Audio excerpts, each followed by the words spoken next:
குழந்தை பிறந்துச்சு. பெண் குழந்தை பிறந்திருக்கு. கங்க்ராச்சுலேஷன்ஸ். என் பேத்தி என்கிட்ட கொடுங்க.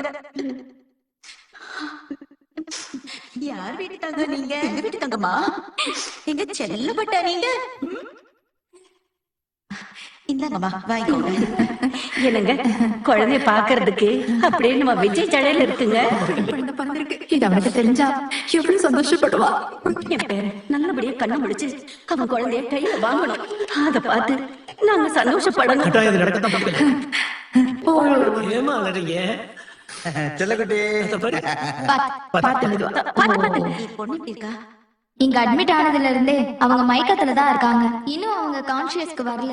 பொம்பளை புள்ள வேணும், பொம்பளை புள்ள வேணும்னு 2 பேரும் அவ்வளவு ஆசைப்பட்டாங்க. அவங்க ஆசைப்பட்ட மாதிரியே இப்ப குழந்தை பிறந்திருக்கிற இந்த நேரத்துல இப்படி ஒரு நிலைமையிலே அவங்க இருக்கணும். ஆனா பெத்த அம்மா அப்பாவுக்கு குழந்தை பிறந்துடுச்சுங்கிற விஷயம் கூட இன்னும் எதுவும் ஆனா கூட பரவாயில்லடி. நான் வாழ்ந்து முடிச்சவன். இங்க யாருக்கு எதுவும் ஆகாது. விஜய் பிரதர், காவேரி 2 பேருமே நல்லபடியா குணமாயிருவாங்க. அந்த நம்பிக்கையில தான் நானும் இருக்கேன். குழந்தை பிறந்திருக்கிற நேரம் அவங்க நல்லபடியா குணமாகி கண்ணு முழிக்கட்டும். உங்ககிட்ட ஒரு முக்கியமான விஷயம் சொல்லணுங்க. என்ன? இதுக்கு மேல நம்ம விஜய் இங்க இருக்க வேண்டாம். அவனை நம்ம வேற ஹாஸ்பிட்டலுக்கு மாத்திடலாம். வேற ஹாஸ்பிட்டல் மாத்தணுமா? நீ என்ன பேசுற கல்யாணி? ட்ரீட்மெண்ட்ல இருக்க ஒரு பேஷண்ட் எப்படி ஒரு ஹாஸ்பிட்டல் இன்னொரு ஹாஸ்பிட்டல் மாத்த முடியும்? ட்ரீட்மெண்ட் எல்லாம் நல்லதாங்க கொடுத்துட்டு இருக்காங்க.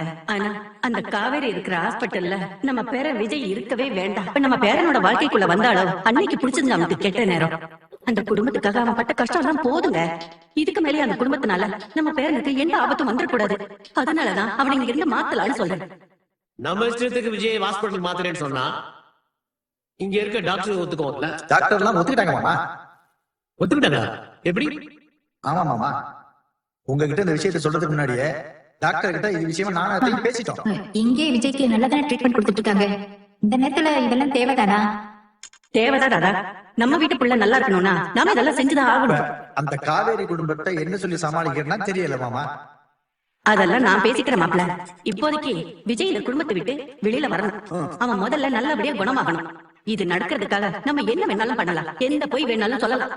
அவன் மெல்ல மெல்ல நல்லபடியா குணமானதுமே அவன் இன்னும் கண்ண முழிக்கல. அவன் கண்டிஷன் இன்னும் சீரியஸா தான் இருக்குன்னு சொல்லி அவங்கள நம்ப வைப்போம். இவ இருக்கிற இடத்துல நம்ம பேரை இருக்க வேண்டாம். அவன் எப்படி இருக்கான் இது எதுவுமே அந்த காவேரி குடும்பத்துக்கு தெரியக்கூடாது. அவங்க எல்லாரும் விஜய் பத்தி கேட்டாலும் இதையே தான் நீங்களும் சொல்லணும். மத்த எல்லாத்தையும் நான் பாத்துக்கிறேன். என்ன பாட்டி சொல்றீங்க? ஆமாப்பா. ஏன் இங்க அவருக்கு ஒழுங்காதான ட்ரீட்மெண்ட் கொடுத்துட்டு இருக்காங்க. பெரிய ஹாஸ்பிட்டல் அட்வான்ஸ் ட்ரீட்மெண்ட் கொடுப்பாங்கன்னு சொல்றீங்க. அப்போ மாமா மாத்திரம் அதே ஹாஸ்பிட்டலுக்கு காவேரி அக்காவை ஷிஃப்ட் பண்ணிடலாம். இல்லம்மா, அது சரி வராது. சரி வராதா? ஏன்? அது வந்து காவேரிக்கு இப்பதானே டெலிவரி ஆயிருக்கு. இந்த சமயத்துல அவளை வேற எங்கேயும் ஷிஃப்ட் பண்ண கூடாதுன்னு சொல்லிருக்காங்களேம்மா. அதனால காவேரி இந்த ஹாஸ்பிட்டல்ல இருந்து ட்ரீட்மெண்ட் எடுக்கிறதா நல்லது. நாங்க விஜய மட்டும் வேற ஹாஸ்பிட்டலுக்கு மாத்திடுறோம். எந்த ஹாஸ்பிட்டலா இருந்தா விஜய் பிரதர் நல்லபடியா குணமாயி பழைய மாதிரி வந்தா சந்தோஷம் தான். யமுனா, இந்த விஷயத்த நீயே உங்க அம்மா கிட்ட சொல்லிடுறேன்.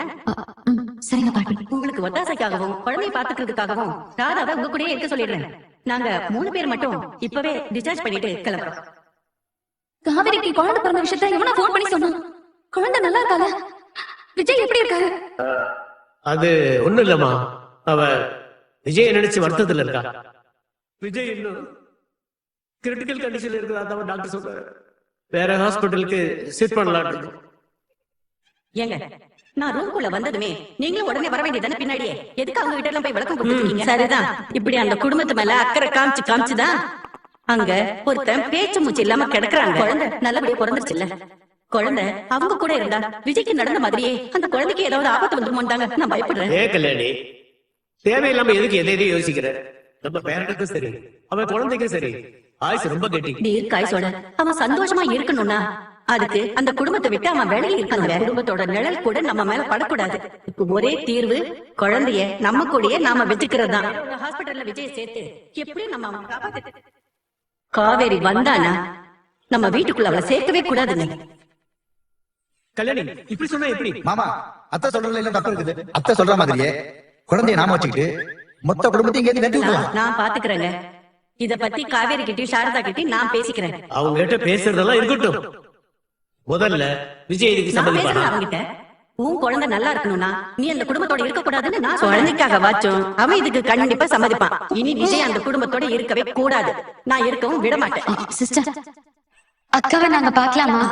நாங்க உள்ள போய் பார்க்கலாமா சிஸ்டர்? அவங்க இன்னும் மயக்கத்துல தான் இருக்காங்க, கான்ஷியஸ்க்கே வரல. ஒரு தடவை நாங்க அவங்கள பார்த்துட்டா எங்களுக்கும் கொஞ்சம் ஆறுதலா இருக்கும். Please sister. சரி, பேஷண்ட்டை டிஸ்டர்ப் பண்ணாம டாக்டர் வரதுக்குள்ள சீக்கிரம் பார்த்துட்டு வந்துருங்க. ரொம்ப தேங்க்ஸ் சிஸ்டர். சரி. நீயும் மாப்பிளையும் ஆசைப்பட்ட மாதிரியே உங்களுக்கு பெண் குழந்தை பிறந்திருக்கடி. நீங்க எல்லாரும் வந்திருக்கீங்க. அப்பா எங்க? ஆக்சிடென்ட் ஆனதுல சில விஷயங்கள் எல்லாம் உங்க ஞாபகத்துல இல்லாம போயிருக்கும்.